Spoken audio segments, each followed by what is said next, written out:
오늘 스바냐 1장입니다. 그동안 스바냐의 배경에 대해서 4주간 말씀을 나누었습니다. 왜냐하면 스바냐의 시대는 7세기의 시대가 시작되는 선지자인데요. 그 기점을 622년이라고 말씀을 몇 번 드렸어요. 물론 그 앞에 요시아가 왕위에 오른 지는 조금 더 일찍 왕위에 올랐지만 622년이 그 성전 수리하다가 율법책을 발견한 해라고 보여지거든요. 그래서 제가 연도 몇 가지를 외웁시다 했는데 그 중에 하나가 622년입니다. 왜냐하면 그로부터 딱 100년 전 722년에 북왕국이 멸망했거든요. 사마리아가 함락을 당했습니다.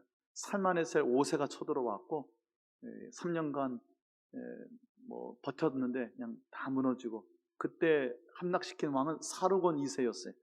그런 것까지는 아실 필요는 없지만요. 하여튼 사마리아가 북왕국의 수도입니다. 사마리아 그러면 북이스라엘이에요.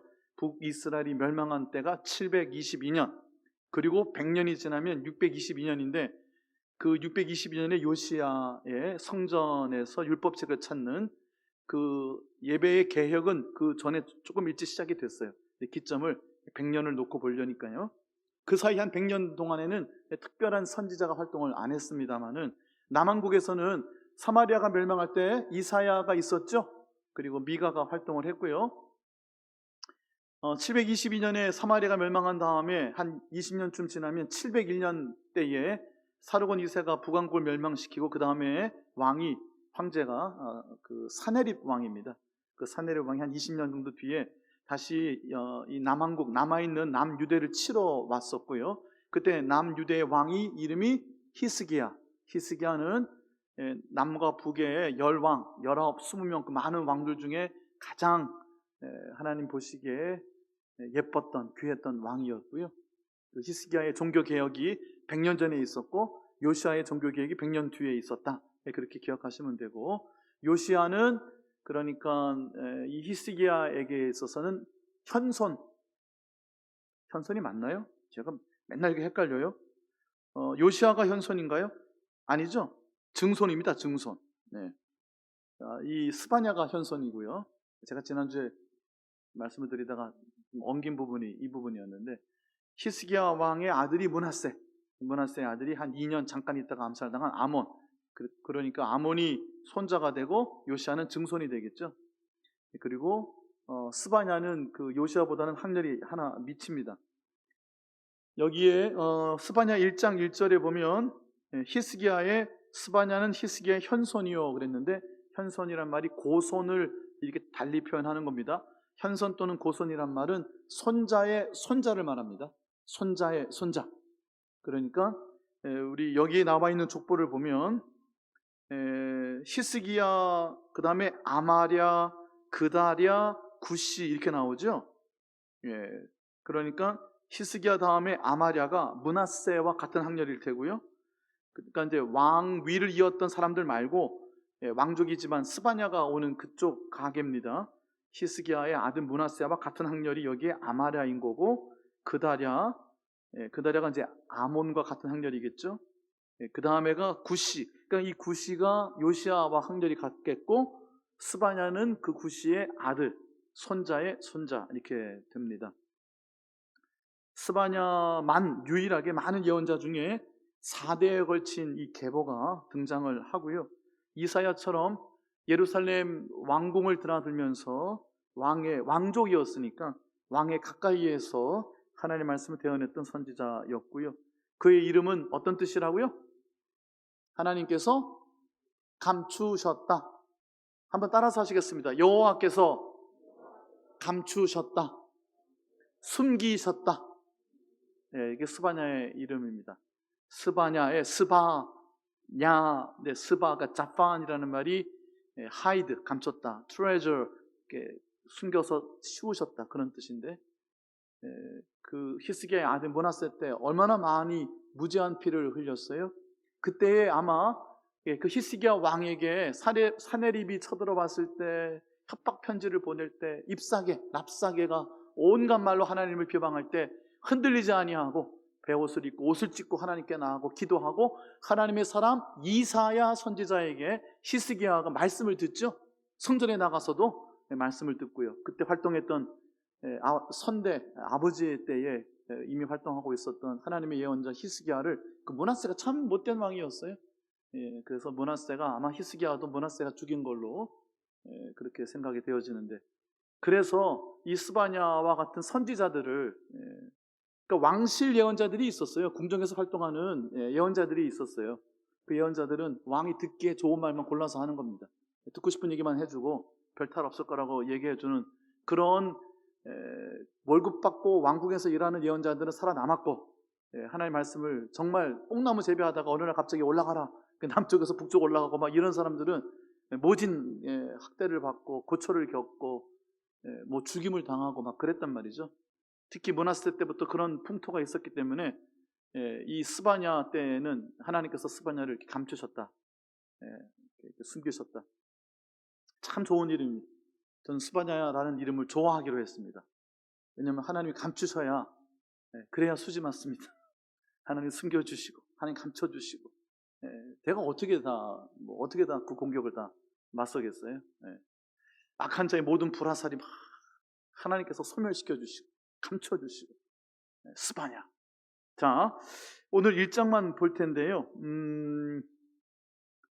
제가 한 가지, 그 요시야를 제가 기점으로 말씀을 드렸으니까, 요시야가 8살에 왕이 됩니다. 그리고 이미 이제 뭐 20대쯤 이렇게 넘어오면서부터 개혁을 시작했고, 그 율법책을 발견하는 622년이 요시야가 왕이 된 지 18년이 지난 다음입니다. 자, 성전 수리를 하다가 율법책을 찾죠. 그러니까 8살에 왕이 되고 18년이 지나서 율법책을 찾았으니, 율법책을 찾았을 때의 요시야의 나이는 26, 간단한 산수입니다. 26세 젊은 청년이었어요. 성전을 수리하고 싶었던 마음, 성전을 수리하다가 율법책을 찾고 그 율법책 앞에 온 백성을 다 인도하여 그 앞에 말씀 앞에 순종하고 예배와 믿음과 모든 것을 계약했던 그 왕이 몇 살? 26살이었어요. 청년이었단 말이죠. 그 율법책을 발견했을 때 그 율법책이 하나님의 말씀인 것을 확인해주고 그 말씀을 전달했던 여선지자가 있었으니 그녀의 이름은 훌다. 한 100번쯤 했으니까 그건 이제는 그걸 이제 또 물어보세요. 뭐 이래야 됩니다. 그렇죠? 제가 한 100번쯤 얘기했습니다. 지금 앞에서 한 얘기도 한 100번쯤 한 겁니다. 지금 귀에 딱지가 앉을 때까지 지금 그림을 그리기 시작했어요. 참, 제가 어떻게 나눠드릴까 하고 그림을 그리기 시작했는데, 제가 아주 오래전에, 그러니까 10몇 년 전입니다. 영국에서 목회할 때 우리 영국 교회 교인들하고 성경의 파노라마를 제가 자료를 준비해가지고 프린트를 하고 나눠드리고 공부를 한 적이 있었어요. 근데 그 자료가 저한테 있거든요. 그래서 그 자료를 쓸까 하다가 그냥 안 쓰기로 했습니다. 전부 다 영어로 돼 있어가지고. 가져올까요? 노 땡큐입니까? 굉장히 어려운 자료들이 많았어요. 근데 제가 지금 생각해 보니까 그때 그 공부를 했던 교인들이 참 안 됐다 싶은 생각이 듭니다. 그 어려운 내용을 가지고, 왜냐하면 신석기 시대, 철기 시대, 뭐 이런 청동기 시대 이런 시대 구분하고 고대 근동의 제국의 왕들과 그 연대표 안에서 막 그런 걸 막 세상에나, 신학교에 가서는 할 것이지 교인들하고 그렇게 공부를 했나 모르겠어요. 하여튼간에 좀 쉽게 제가 그림을 좀 그려보려고 합니다. 또 한 가지 어떤 것을 나눌까요? 또 한 가지 이런 게 있어요. 요시야 왕을 계속 말씀을 드렸으니까, 요시야가 그 성전을 개혁하고 성전을 수리하고 율법책을 발견하고 막 개혁을 하고 이제 그러다가 애굽 왕의 그 바로 느고라고 나와요. 바로는 그 파라오, 애굽의 왕 이름이 바로잖아요. 그 아비멜렉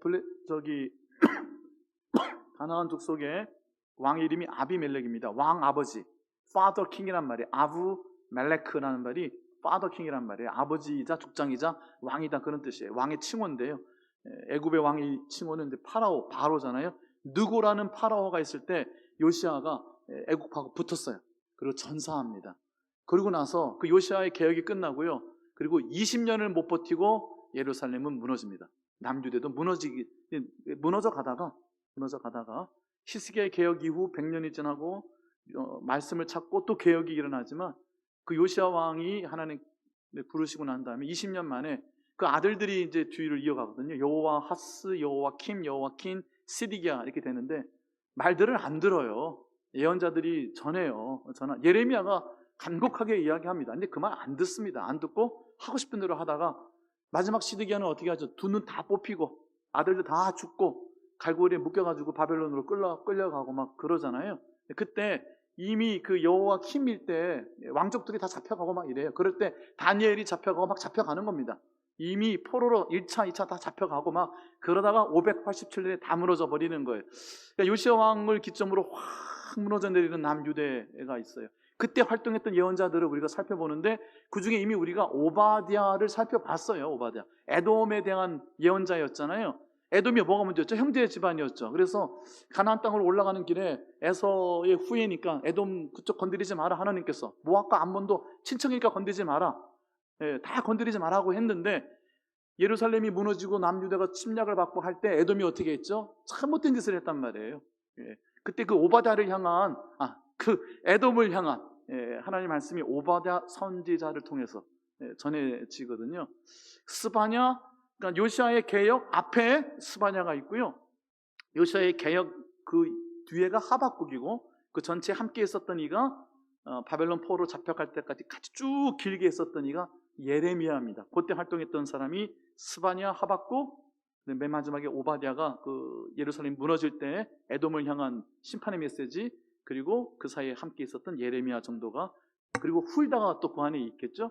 자, 스바냐는 여기 주제가 여호와의 날이에요. 여호와의 날은 심판의 날, 주의 날. 여기 보면은 개혁을 한 흔적이 없어요.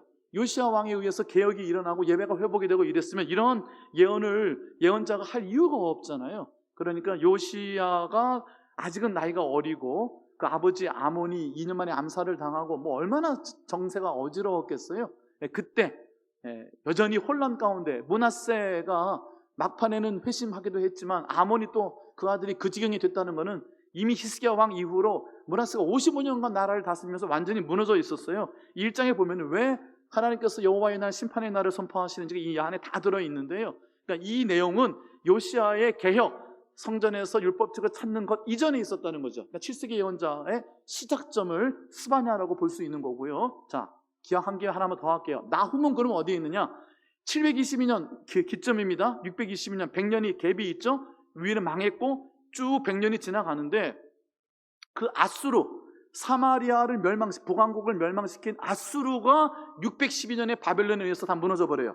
그 아수르가 멸망하는 것을 예언한 그 심판의 메시지가 나훔이고, 그것이 이스라엘에게는 위로의 그 나함이라는 말이 느헤마야에 있는 그 위로라는 뜻이었잖아요. 그러니까 아수르에 대한 멸망의 메시지가 심판의 메시지이자 이스라엘에게는, 남유대에게는 위로의 메시지였다는 건데, 그 나훔이, 그러니까 어떤 분들은 저 앞에 8세기 9세기에다 갖다 놓는 분도 있는데 그렇지 않아요.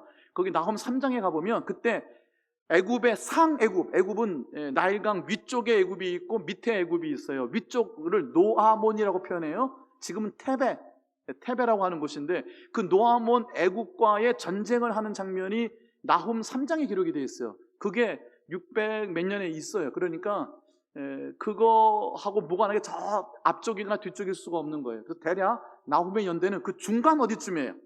그러니까 스바냐가 활동하기 전, 마지막 이사야, 미가 선지자가 끝나고 그 다음에 한 100년간 공백이 있을 거 아닙니까? 그 중간 어디쯤에 나훔이 아수르가 이제 곧 몇십 년 지나면 멸망하게 될 것이라고 하는 나훔의 위치를 거기다가 두는 게 맞을 것 같다. 지금 이 말씀을 몇 프로라도 난 이해했다.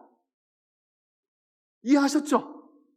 예, 아멘입니다. 나중에 제가 그림 다 보여드리면 이 말씀이 그 말씀이었네. 간단합니다. 예, 어디에다가 점을 어떻게 찍어야 되는지 알려드리는 거예요. 자, 스바냐 1장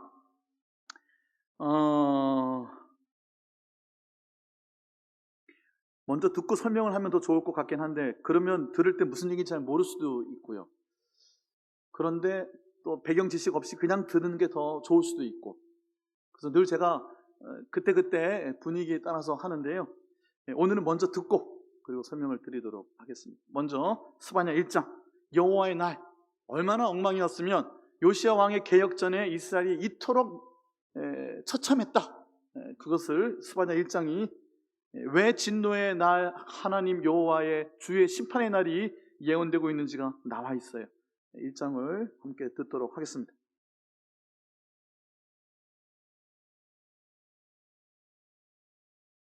스바냐 제1장. 아모니 아들 유다 왕 요시아의 시대에 스바냐에게 임한 여호와의 말씀이라. 스바냐는 히스기야의 현손이요 아마랴의 증손이요 그다랴의 손자요 구시의 아들이었더라.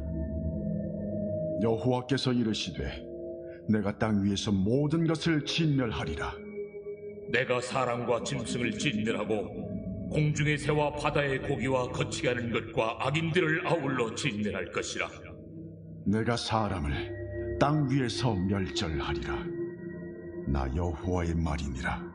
내가 유다와 예루살렘의 모든 주민들 위에 손을 펴서 남아있는 바알을 그곳에서 멸절하며 그만임이란 이름과 및 그 제사장들을 아울러 멸절하며 또 지붕에서 하늘의 물결에게 경배하는 자들과 경배하며 여호와께 맹세하면서 말감을 가리켜 맹세하는 자들과 여호와를 배반하고 따르지 아니하는 자들과 여호와를 찾지도 아니하며 구하지도 아니한 자들을 멸절하리라. 주 여호와 앞에서 잠잠할지어다. 이는 여호와의 날이 가까웠으므로 여호와께서 희생을 준비하고 그가 청할 자들을 구별하셨음이니라. 여호와의 희생의 날에 내가 방백들과 왕자들과 이방인의 옷을 입은 자들을 벌할 것이며 그날의 문턱을 뛰어넘어서 포악과 거짓을 자기 주인의 집에 채운 자들을 내가 벌하리라. 나 여호와가 말하노라. 그날의 어문에서는 부르짖는 소리가, 제2구역에서는 울음소리가, 작은 산들에서는 무너지는 소리가 일어나리라. 막대수 주민들아, 너희는 슬피 울라. 가나안 백성이 다 패망하고 은을 거래하는 자들이 끊어졌습니다. 그때 내가 예루살렘에서 찌꺼기같이 가라앉아서 마음속에 스스로 이르기를, 여호와께서는 복도 내리지 아니하시며 화도 내리지 아니하시리라 하는 자를 등불로 두루 찾아 벌하리니 그들의 재물이 노략되며 그들의 집이 황폐할 것이라. 그들이 집을 건축하나 거기에 살지 못하며 포도원을 가꾸나 그 포도주를 마시지 못하리라. 여호와의 큰 날이 가깝도다. 가깝고도 빠르도다. 여호와의 날의 소리로다. 용사가 거기서 심히 슬피 우는도다. 그날은 분노의 날이요 환난과 고통의 날이요 황폐와 패망의 날이요 캄캄하고 어두운 날이요 구름과 흑암의 날이요 나팔을 불어 경고하며 견고한 성읍들을 치며 높은 망대를 치는 날이로다.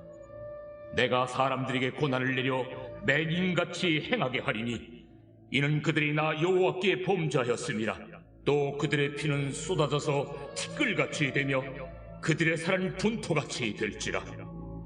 그들의 은과 금이 여호와의 분노의 날에 능히 그들을 건지지 못할 것이며 이 온 땅이 여호와의 질투의 불에 삼켜지리니 이는 여호와가 이 땅 모든 주민을 멸절하되 놀랍게 멸절할 것입니다.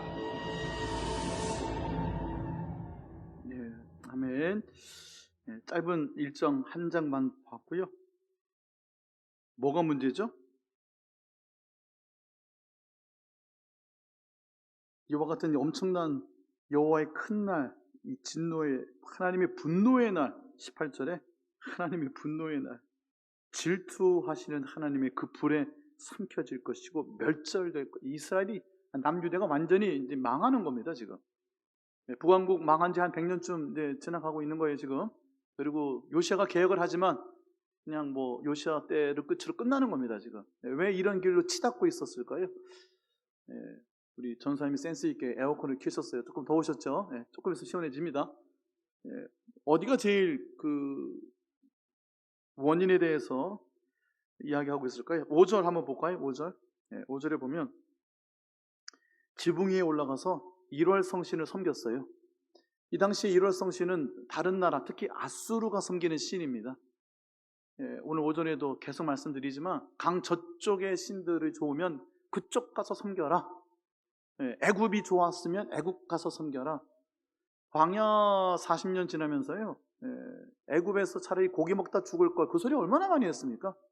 왜냐하면 노예로 살았어도 애굽이 먹을 게 풍족했다는 얘기예요. 근데 광야 38년 유리방황하면서는 만나 메추려기만 맨날 먹었잖아요. 얼마나 지겨웠겠습니까? 그리고 반석을 쳐서 물이 나와야 물도 마시고 힘들죠. 그러니까 노예로 살아도 나는 차라리 고기 먹다 죽을래. 여기까지 끌고 와서 여기서 죽이냐? 막 맨날 이러고 하나님한테 원망하고 모세 죽이려고 그러고 막 뭐 지휘관을 세우고 도망가려고 그러고 별일이 다 있었어요. 그랬잖아요. 그러니까 강대한 나라, 편안하게 해주는 나라, 그 아수르가 섬기는 게 일월성신이란 말이에요. 여기 보면 근데 5절에 일월성신에게 그냥 섬기는 것만 하는 게 아니라 여호와께 맹세하면서 말감을 가리켜 맹세한다. 이게 무슨 뜻일까요? 하나님도 가깝지만 하나님에 대한 신앙이 있는데 말감도 무지하게 가까운 거예요. 밀감 아닙니다.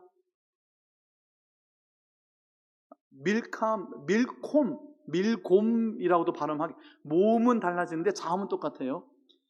그 히브리어를 처음 배울 때 자음이 3개예요. 거기다가 이제 모음을 어떻게 붙이냐에 따라서 기본형을 막 바꾸는데요. 그래서 맨날 그 제일 먼저 배우는 단어 중에 하나가 그 여러 가지 문법적인 걸 배울 때 말라크라는 말을 배워요. 왕이라는 뜻입니다. 멜레크라는 말이. 그래서 미음, 리을, 크 이렇게 자음이 3가지가 들어가면 왕, 임금 이런 뜻이에요. 주인 이런 뜻이에요.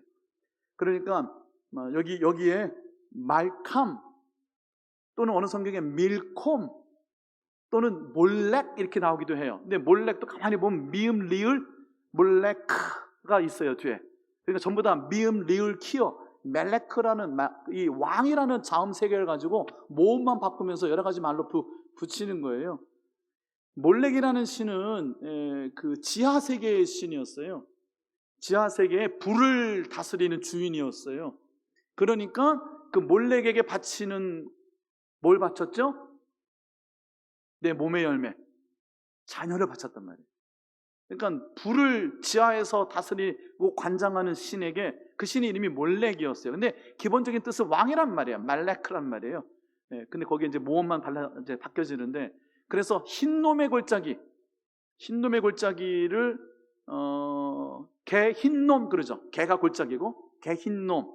그리고 개 흰놈이 나중에 그 히브리어가 그대로 헬라어로 음차가 돼서 게한나가 되면 그게 뭐라고요? 그게 지옥이다. 신약성경에 지옥이라고 표현한 것은 구약성경에 개 흰놈의 골짜기를 그대로 헬라어로 음차한 거예요.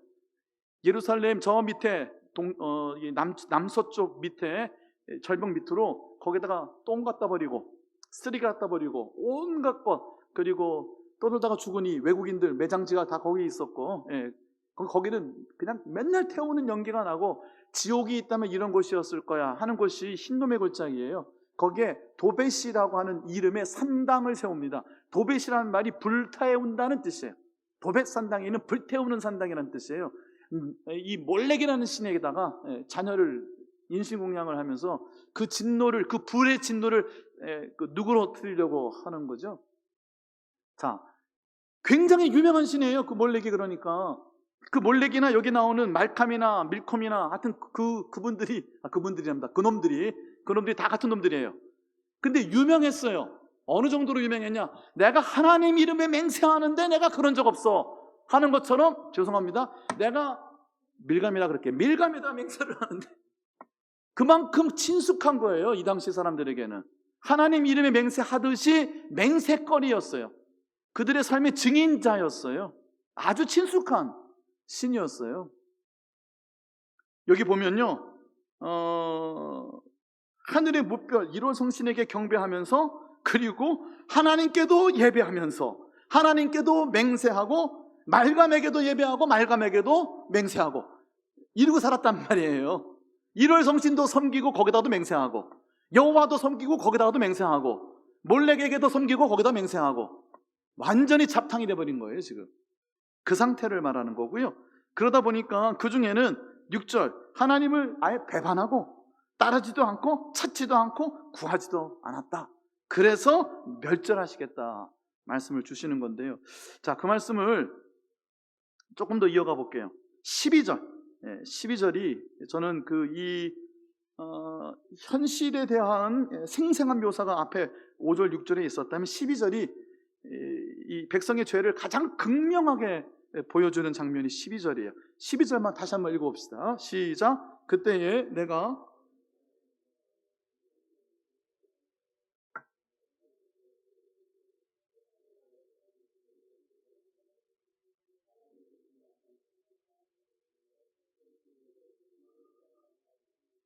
아멘. 우리말 번역인데 제가 간혹 참 멋있게 잘 번역했다. 우리 개역 개정이 옛날에 좀 좋았던 번역도 그 맛이 있는데 그 맛을 좀 잃어버리는 거 좀 아쉽기도 하는 대목이 있는데 어쩌면 또 이렇게 번역을 했을까 하는 대목이 이 12절이에요. 여기 보면 예루살렘은 시온 성전이 있는 곳입니다. 자, 하나님을 예배하는 곳인데 그곳에 있으면서 어떻게 되어 있다고요? 찌꺼기 같이 가라앉아 있다. 이게 참 기가 막히게 번역을 했어요. 원문은 이렇게 안 되어 있습니다. 찌꺼기 같이 가라앉아 있었다 이렇게 안 되어 있어요. 자기 도취에 빠져서 이렇게 번역이 되어 있어요. 원래 원문은 대부분의 영어 번역도 다 그렇게 되어 있어요. 안주하여, 자기 도취에 빠져서, 자기 만족 속에서 뭐 이 정도 번역인데 한국말 번역이 기가 막히게 번역을 했어요. 찌꺼기 같이 가라앉아서. 어느 분이 번역을 했는지 우리 말이 한 100년도 전에 훨씬 기본적으로 한글로 번역된 때 아마 그렇게 하지 않았을까. 성령의 감동을 받고. 그러니까 이 가라앉아 있는 상태, 자기 도취와 안주에 빠져서 가라앉아 있는 상태를 찌꺼기라고 표현을 했는데 히브리 원문에는 없는 단어입니다. 그냥 안주한다, 자기 도취한다 그 정도 표현이에요. 근데 그 상태가 이렇게 찌꺼기 같다는 거예요. 그냥 저 밑에 가라앉아 있는 거예요. 자, 가라앉아 있는 그 상태에 자기 도취에서 어떤 말을 스스로 되뇌이고 있느냐? 하나님 그래서 하나님 그래서 지금 이러고 있는 거예요, 지금. 하나님은 복도 내리지 아니하시고 화도 내리지 아니하신다. 하나님 살아 계시는 건 맞나? 하여튼 일도 관심이 없는 거예요, 하나님에 대하여. 하나님을 두렵고 막 떨리는 마음으로 바라보는 사람도 있겠고 하나님 너무 편한 사람도 있겠고 근데 이 사람은 그냥 자기 도취에 빠져서 안주하여 찌꺼기처럼 가라앉아서 그냥 무덤덤한 거예요. 하나님 그냥 무덤덤한 거예요. 그러니까 때를 따라 말캄인지 밀콤인지 몰래킨지 거기다가도 맹세를 하고 또 필요하면 달에다가도 빌었다가 필요하면 태양에다가도 빌었다가 또 필요하면 저쪽에도 쫓아갔다가 또 뭐가 된다 싶으면 또 저쪽에 또 갔다가 왔다 갔다 하는 거예요. 그러니까 도무지가 정함이 없는 인생. 하나님은 계신다고 생각은 하는데 계시는데 그냥 관심이 없는 거예요. 근데 이렇게 안주하는 신앙인들이 얼마나 내 삶 가운데도 대목이 있지는 않나. 화를 내리지 않는다 하는 것만 해도 아직 살아있는 것 같은데 복도 내리지 않으신다. 이게 참 이게 심각한 겁니다. 어떤 상태일까요? 마음에 하나님을 상실한 그대로 내어버려 두사. 하나님께 손도 안 대시는 거예요, 지금. 이 사람은요, 하나님이 손도 안 대시는 거예요. 하나님을 상실한 그대로 온갖 부끄러운 일에 내버려 두셨으니. 로마서 1장에 나오는 그 모습이 이 모습이에요. 근데 하나님은 나중에 이 여호와의 날에 어떻게 하신다? 등불을 켜서 찾아내시겠다는 거예요. 찌꺼기처럼 저 밑에 가라앉아 있는데 등불을 켜서 찾아내시겠다고. 하나님 등불을 안 켜시면 안 보이십니까? 그런데 샅샅이 찾으시겠다는 말씀을 그리고 벌하시겠다는 말씀을 주시는 거예요. 14절 여호와의 큰 날, 이게 주제예요. 스바냐의 주제가 이겁니다. 여호와의 날인데 그 앞에 큰 날. 근데 그 날이 가깝다. 그냥 가까운 게 아니라 빠르다. 코앞이다. at hand. 이미 도래했다. 하나님 나라가 가까이 왔으니 라는 말을 영어 성경에 The kingdom of God is at hand. 이 손이 붙잡았다는 거예요. 이미 와 있다는 얘기예요. 사실은 이미 와 있다는 거예요. 여호와의 큰 날이 이미 시작되었다는 거죠. 18절 오늘 오전에 부기로 인한 영화에 대해서도 한번 말씀을 드려봤죠. 은과 금이 그의 사회적 지위가, 아니 뭐 민정수석가 아니라 뭐 대통령이었으면 뭐 부정부패가 있는데 그냥 내버려 둡니까? 하나님의 분노의 날에는 그 질투하시는 하나님의 불에 삼켜져 버릴 거라는 거죠. 아무리 기세가 당당하고 위세가 당당하고 높은 벼슬을 했던 사람이라도 그가 엄청난 돈을 가지고 있다 하더라도 멸절하는데 하나님의 불에 삼켜질 것이다. 사실은 이런 거죠. 이 지하 세계에 불을 관장하는 이 말캄이라는 신을 누구로뜨리려고 별짓 다 하고 살았는데 결국 그 인생이 하나님의 불에 삼켜져 버린다는 아이러니가 여기에 있고요. 7절에 보면 그 하나님 앞에 잠잠할지어다. 오직 여호와는 그 성전에 계시니 온 땅은 그 앞에서 잠잠할지니라. 제가 주일 예배 시작할 때 그 요한복음 본문 말고 그 본문을 말씀드릴 때가 있잖아요. 선포할 때가 있잖아요. 예배 세팅에서 하는 얘기예요. 하나님 앞에 잠잠하라는 것은 예배 의식 예전 안에서 보통 사용되었던 하나님 앞에 예배하러 나오는 모습이거든요. 여호와의 날이 가까웠을 때에 여기 또 참 기가 막힌 얘기가 나와요. 뭐 이게 기가 막힐지는 모르겠는데 마음 아픈 얘기입니다. 하나님이 희생을 준비하시는데요. 손님을 초대하는데요. 그 희생의 날 손님을 초대하는 사람들이 누구냐? 내 대적들인데 그 대적들을 불러다가 나를 벌하시겠다는 거예요. 참 아픈 이야기입니다. 질문을 하나 드려볼게요. 자, 3절에 보면요. 2절과 3절에 보면 이와 같이 찌꺼기처럼 가라앉아서 하나님은 복도 안 주시고 화도 안 주시고 그냥 하나님을 잃어버린 채로 그냥 그러고 살아가는 인생, 하나님 멸절, 하나님 불타는 진노, 이 말씀을 주실 때 어떻게 진멸하신다? 2절에 보니까 땅 위에 모든 것을 진멸하신다. 3절에도 이게 보니까요, 이 멸절하신다는 것이 어떤 장면이 연상이 되죠? 이런 장면을 보면 노아의 홍수 때 심판의 장면이 떠오르시죠? 자, 질문. 노아의 홍수, 그러니까 창세기 6장에서 8장까지의 노아의 홍수 때의 하나님의 심판, 또 구원, 그때 있었던 장면과 유사해요. 이 장면이. 근데 이 여호와의 날과 그 노아의 홍수 때와 다른 것 한 가지가 있습니다. 뭘까요? 누가 한번 용기 있게 한번 얘기해 보세요. 본문을 잘 들여다보면 그 노아의 홍수, 창세기 6장, 7장, 8장의 말씀을 잘 떠올리면서 이 본문을 한번 특히 3절을 읽어보세요. 분명하게 한 가지가 다른 게 있어요. 뭘까요? 제 얼굴 보면 답이 없습니다. 성경을 보세요. 성경 보시고 한번 읽어보세요. 거기에 노아의 홍수, 그 심판 때와 다른 것 한 가지가 뭘까요? 크게 김은희 권사님, 뭘까요? 네. 그 구원하는 사람이 있었는데 여기선 근데 여기도요 딱 맞는 비유, 딱 맞는 병행인지는 모르겠지만 남는 자가 있어요. 남는 자. 하나님이 그루터기를 남겨두시고 남는 자 돌아오게 하시고, 그러니까 노아의 홍수 때처럼 하나님께 선택한 이들을 남겨두시죠. 네. 분명히 달라지는 심판의 내용이 하나 있어요. 뭘까요? 네? 누가 말씀? 우리 마스크를 빨리 벗어야 돼요. 잘 안 들려요. 그렇죠? 마스크 때문에.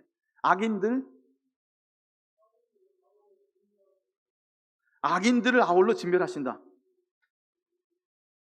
노아의 홍수 때도 악인들을 많이 진멸하셨죠.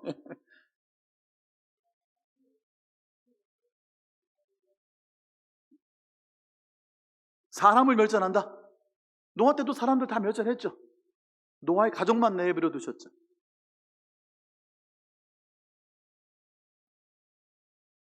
3분 남았어요. 3분 동안 기다리겠습니다. 잘 생각해 보세요.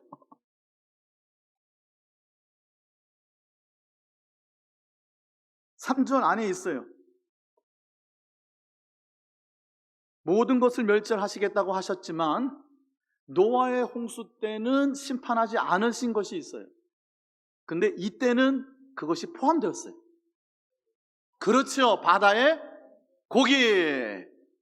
노아의 홍수 때는요, 지면 위에 있는 것들, 땅에 기는 거, 심지어 공중의 새까지도 다 진멸하셨어요. 육지에 있어 코로 기식하는, 숨을 쉬는 모든 것을 다 멸하셨지만 바다의 고기 손 안 대셨어요. 근데 여기는 바다의 고기와, 그러니까 모든 생물을 다 멸절하시겠다는 거죠. 이 장면이요, 에스겔서에도 나와요. 나중에 보면은 에스겔서, 제가 기억이 정확하지 않은데 38장인가 그 곡과 마곡의 심판을 통한 하나님의 그 마지막 때의 심판을 말씀하실 때 똑같이 바다의 고기까지 다 들어갑니다. 모든 살아있는 것들을 다 진멸하시는 total destruction, 완전한 멸절, 이 심판의 날을 향해서 치닫고 있는 이스라엘의 모습들. 자, 또 한 가지 뭐 성경 공부처럼 하는 겁니다. 10절에 보면 어문이 나오죠. 어문은 무슨 문일까요? 예루살렘 성전에 문이 많아요. 그 중에 어문은 뭔 문일까요? 어자가 무슨 어자일까요? 네? 그렇죠. 생선 어자입니다. 왕이 들어나러 들었다는 그런 어문이 아니고 생선 어자입니다. 자, 어문이 있으면 양을 희생 제물로 쓰는 양을 데리고 드나드는 문도 있었겠죠. 그 문은 무슨 문이라고 불렀을까요? 양문. 양문 맞습니다. 양문, 어문 다 북쪽에 있었어요. 특히 양문은요, 제사장들만 다니게 했어요. 왜? 희생 제물을 들고 그 문을 드나들었으니까. 희생 제물의 양을 들고 다녔으니까. 이거 한 2년 전인가요? 수요일마다 느헤미야, 에스랴 한 1년 정도 강해를 했습니다. 그때 다 했던 겁니다. 기억이 안 나죠. 나겠습니까? 자, 이런 문들 중에 분문도 있어요. 분문. 분문은 저 밑에 그러니까 서남 쪽에 이렇게 돌아가면서 있는 맨 밑에 있는 문인데요. 흰도매 골짜기로 이어지는 문이에요. 분문. 무슨 문일까요? 똥찌개 나르는 문입니다. 유식한 말로 분문, 성경이 그렇게 표현했고요. 자, 여기 보면 어문에서 부르짖는 소리가 들린다. 자, 어문은요, 그 생선을 이렇게 어시장이 그곳 근처에 뭐 있었겠죠. 근데 이 북쪽은 어떤 의미냐면, 이것도 얼마 전에 말씀을 드린 거예요. 예루살렘 성전 그 시온산, 모리아산, 다윗성 말씀드렸잖아요. 그때 제가 보여드린 거 있는데, 그러니까 이 동쪽으로는 이쪽에 겟세마네 동산이 있는 기드론 골짜기가 있잖아요. 그러니까 천년의 요새로 이렇게 쑥 위에 올라와 있단 말이에요. 여부스 족속이 살았고요. 다윗 땐까지 누구도 정복을 못했어요. 이스라엘 전체에게 그 12지파에게 나눠주셨고요. 그런데 예루살렘은 베냐민 지파 쪽에, 유다 쪽에 경계에 있었는데 점령을 못하다가 여부스 족속이 살았다니까요. 왜냐면 천연의 요새였어요. 이쪽 동쪽으로 아예 접근이 안 되고요. 동쪽 쭉 내려와서 서남쪽으로 가도 다 요새. 그런데 북쪽은 골짜기가 없어요. 그 북쪽에 나 있는 문이 어문과 양문이에요. 자, 이 북쪽에 있는 어문 쪽으로, 그러니까 적이 그냥 물 밀듯이 밀려 내려오고 있다는 얘기예요, 지금. 거기는 성벽 말고는 없는 거거든요. 골짜기로 적을 방어할 수 있는 데가 아니었다, 그런 얘기예요. 하여튼 오늘 뭐 이런저런 부분들 쭉 한번 나누어 보았습니다. 말씀을 이제 정리하고요. 때로는 내가 찌꺼기 같이 가라앉아 있을 때가 있어요. 신앙에 굴곡이 있잖아요. 그때 마음을 추스려야 됩니다. 마음을 추스려서 내가 이렇게 안주하고 있으면 안 된다. 이게 영어 성경은 자아도취라고 번역해놨어요. 자아도취에 빠져서 하나님 복도 안 주시고 화도 안 주시고 뭐 그냥 밋밋한 거야. 그냥 그날이 그날이고 이날이 그날이고 뭐 그냥 안 돼. 큰일 나요. 큰일 나요. 내가 찌꺼기처럼 가라앉고 있는 게 아닌가. 여호와의 큰 날 가깝다. 그냥 가까워? 빠르다. 가깝고 빠른 그날. 그냥 날이 아니고 무시무시 어마무시한 큰 날. 그날이 내 삶에 들이닥칠 수도 있다. 내가 이렇게 가라앉아 있으면 안 되지. 정신 차리자. 뭐 맨날 새벽 예배 나오셔야 되는 건 아니잖아요. 새벽 예배가 우리의 무슨 뭐 벼슬입니까? 본인이 열심히 나와서 그냥 기도하면 되는 거지. 난 새벽 예배 한 번도 안 빠져. 그런 얘기 입 밖에 내지 마세요. 그런 분들이 빠지시더라고요. 어느 분이 그래요. 내가 새벽 예배 안 보이면 뭐 장례 치르는 날인 줄 알라고. 안 오시더라고요. 안 오시더라고요. 그렇게 다 공적이에요. 그게 다. 그냥 본인이 내가 한 열흘 기도하고 싶다. 그 열흘 나와서 기도하는 거예요. 내가 한 30일 기도하고 싶다. 그럼 저녁에 밤에 우리 교회 뭐 특별하게 안 해도 우리 권사님들 이렇게 저렇게 오셔서 다 기도하세요. 자기가 기도하는 거예요. 하나님 앞에. 내가 이렇게 가라앉아 있으면 안 되지. 이부자리에 싸집어 가지고 기도하고. 시간을 정하고 기도하고 20일 기도하고 30일 기도하고 제가 개인적인 얘기를 정말 안 하려고 그러는데요. 생각이 나서 요 얘기만 할게요. 오후에 나오신 분들 너무 감사하니까 귀하니까 이게 선물이니까 아닌데 근데 하여튼 우리 여기 앞에 계신 선생님이 말입니다. 모태신앙이 아니에요. 예. 우리 결혼할 때 저희 아버님은 총회장을 지나신 목사님이시고 저쪽 집안은 예수 안 믿는 집안이고 결혼이 쉬웠겠어요? 근데 저분이요 대학교 뭐 1학년이니까 2학년 제가 기억도 안 납니다. 어느 날 보니까 새벽 예배에 나와 있더라고요. 근데 저는 아버지가 너 안 나가면 죽인다 그래가지고 어쩔 수 없이 가가지고 앉아 있는데 뭐 말이 그렇지만 떠밀려가지고 그냥 가서 앉아 있는데 보니까 와서 앉아서 새벽 예배하고 있더라고요. 그렇게 안 봤는데 그렇게 안 보였거든요. 신앙하는 집안 사람이 아니에요. 교회 나온 지도 얼마 안 됐는데 나중에 제가 시차가 잘 모르겠는데 어머님이 아프셨다나 할머님이 아프셨다나 뭐 하여튼 뭐 그래서 마음에 기도하는 마음이 있어서 새벽 예배에 나와서 뭐 20일이든가 뭐 한번 하는 거 그 기억이 나요. 뭐 하여튼 뭐 그 기억만 있겠습니까? 좋은 기억이 한 보따리지. 근데 하여튼 뭐 얘기를 하자면 그렇다는 거죠. 자, 찌꺼기처럼 가라앉지 말자. 마음에 내가 한 일주일 이번 한 주간은 내가 새벽 재단을 쌓고 기도 좀 하자. 한 5분이라도 기도하고 내가 새벽에 나갈 시간 안 되면 내가 퇴근하다가 교회 들려가지고 잠깐 들어서 한 5분 10분에는 기도하자 하든가 이번에 금요기도에 있다니까 내가 이번에 금요기도에 나와서 내가 한 30분 우리 가족을 위해서 우리 새끼들 위해서 내가 기도 좀 하자. 이 마음에 이게 있어야 돼요. 그래야 가라앉질 않습니다. 여호와의 큰 날 가깝다. 가까울 뿐 아니라 빠르다. 그날은 크다. 때는 이미 늦으리 곤란하잖아요. 그냥 여러분 나오시라고 말씀드리는 게 아니죠. 우리 찬송하겠습니다. 제가 참 좋아하는 찬송, 뭐 안 좋아하는 찬송이 어디 있겠습니까만은 오늘 이 찬송도 참 좋아하는 찬송인데요. 여호와 앞에 잠잠하라. 이 찬양 전 전주만 나와도 좋아요. 하나님 앞에 거룩하신 하나님 앞에 가까이 나아가는 거예요. 그 하나님 앞에 잠잠하여 하나님 다 맡겨드릴 때 하나님이 다 해결해 주시는 내 속사람을 다 다시 회복시켜 주시고 하나님의 은혜로 나를 다시 예쁘게 나를 빛나게 하시는 하나님을 예배 가운데 찬양 가운데 만나시기를 바랍니다. 함께 찬양합시다. 우리 주 하나님 큰 영광과 존귀를 받기에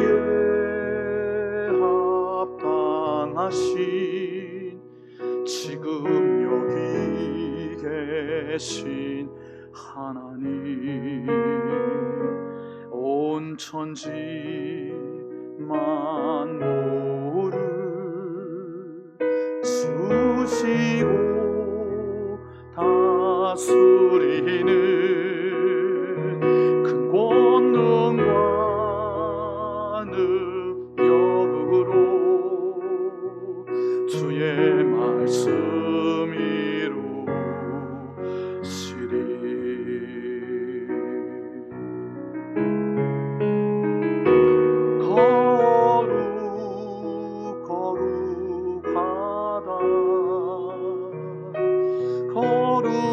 거룩하다 주 하나님 곧 전능하신 이여 하나님 나라 임하네.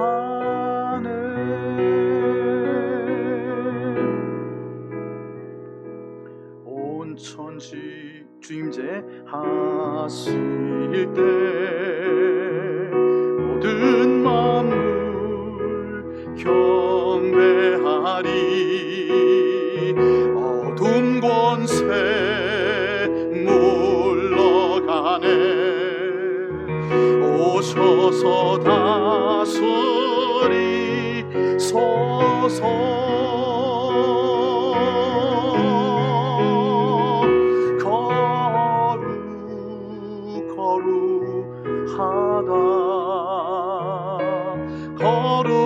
거룩하다 주 하나님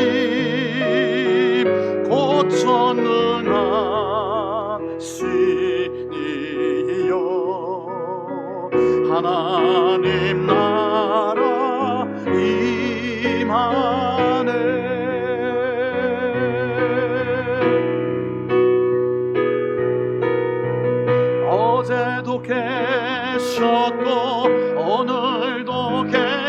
계시며 이제 곧 오실 우리 왕, 어제도 계셨고 오늘도 계시며 이제 곧 오실 우리 왕,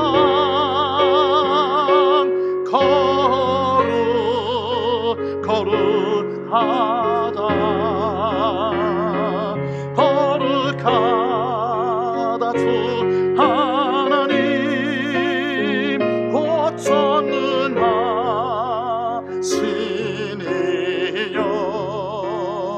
하나님 나라 임하네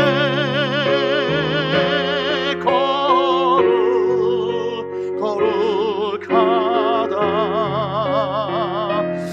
거룩하다 주 하나님, 곧 전능하시니여. 하나님 나라 임하네 거룩하다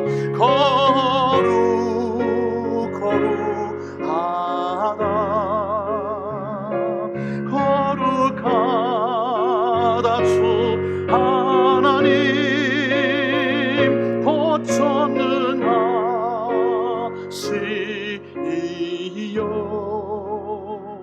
하나님 나라 임하네. 아멘. 기도하겠습니다. 우리 구주 예수 그리스도의 은혜와 하나님 아버지의 영원하신 놀라우신 사랑하심과 성령의 그 깊고 풍성하신 교통하심이 하나님 앞에 나와 잠잠하여 하나님의 은혜의 빛을, 그 사랑의 빛을 가득 담아 이 세상에서 하나님께서 존귀하게 보배롭게 여기시는 그 귀한 특권의 자녀가 되어 이 세상을 끌어안아 하나님의 사랑을 흘려보내고 하나님의 빛이 되어 이 세상을 밝히며 하나님의 잃어버린 이들을 마음에 품고 하나님의 아버지의 품으로 인도하기를 마음에 소원하는 이 자리에 머리 숙인 하나님의 권속들 머리 위에 이제와 영원토록 함께하여 주옵시기를 간절히 축원하옵나이다. 아멘.